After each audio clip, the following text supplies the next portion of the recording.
Thank you. Mike, can you Yeah. state your name? Yep. Mike Melendi with Rolling Out. That must be the best. It feels great. It's been a long time coming, man. Yeah. We've been losers for a long time. Yeah.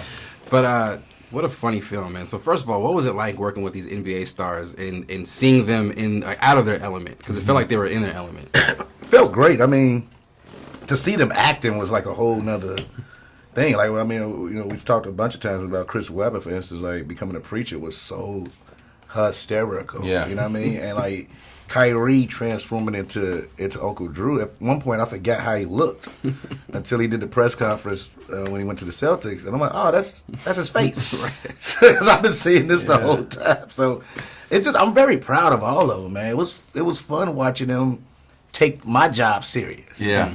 And I respect that, actually. They're all really humble, too, man. Like, these are legends.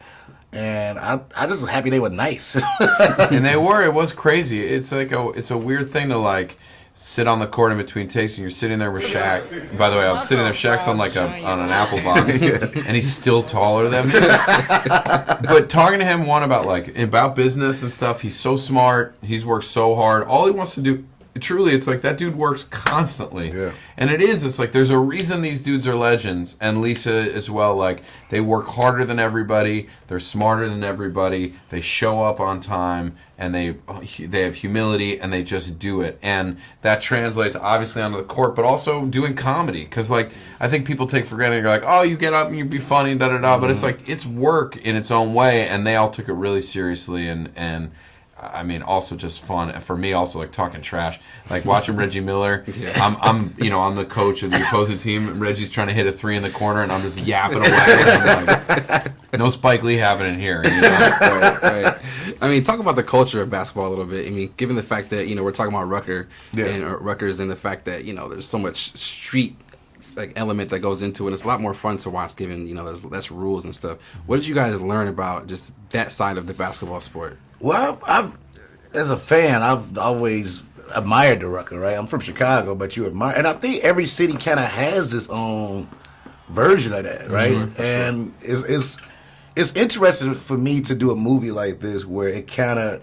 So look, I'll tell a quick story. Right? This is a crazy story, but I was 12 years old and I coached a tournament team, and they gave me a team, and the dope dealers always had the best team, right? They get all the best players, or whatever. So I had to get all the nice kids. So all the nice kids that knew how to play basketball. So we went all the way to the championship, went against them, and we lost because I could pay a referee. I couldn't afford to pay a referee. A couple bad calls, but it was just it reminded me of that. Like those summer tournaments were so lit when it was just a neighborhood there, and you're in it, and everybody's. It's like it was like being in the NBA, but then you just go home. You know what I mean? Yeah, and we also, we shot it with a crowd. All the basketball stuff. We had like 400 or 500 extras. Right. So the energy, not only for the basketball, but for also like all the smack talking, all that stuff. You had a crowd there who was responding to what you were doing, and it added another level of energy to the whole It gave them energy. It's like a switch went off. They played real. Basketball, so like Lisa Leslie got hot. She had like 6'3" straight, and the crowd was losing. Yeah, and then you got like a dude like Aaron Gordon, who's such a good dude, and also just flies through the air.